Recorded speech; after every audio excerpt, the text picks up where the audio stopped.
At the Indiana Association of Educational Service Centers, we are seeing an increasing interest in neuroscience-based software programs.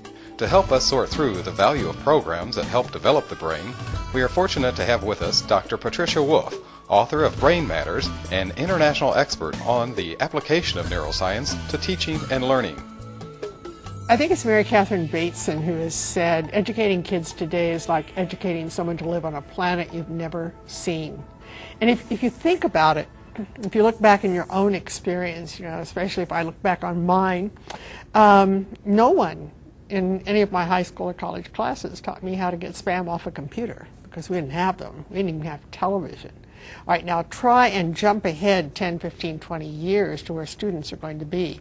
You don't know what the world's going to look like. You don't know what it's going to look like socially. You don't know what it's going to look like technologically.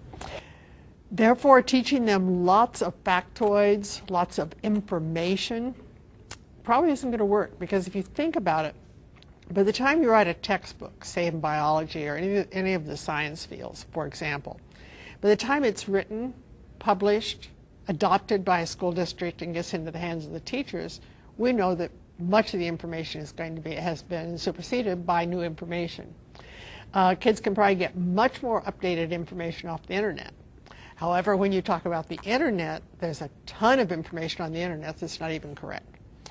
So rather than focusing on academic skills per se, what's your math score, what's your reading score, I think we need to be looking at teaching larger concepts. Concepts that were true yesterday will be true today and will be true on this planet we've never seen. What are the big ideas? What I like to call enduring knowledge rather than facts. What we need to teach kids to do when we don't know what the problems are they're going to face is how to think, the cognitive skills, how to approach a problem, how to determine what's important in an issue, how to look at both sides of an issue. Those skills will work on any planet, whether we've seen it or not.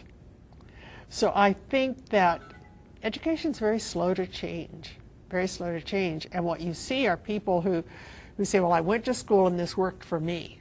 Therefore, this is what school should look like today. No, you're not in the same world. Would you go to a doctor who hadn't been upgraded in skills for the past 20 years with all we've learned about, medicine and the human body? So it's the thinking skills and it's the cognition that we need to work on to give kids that underlying ability to face these problems when we don't know what they are.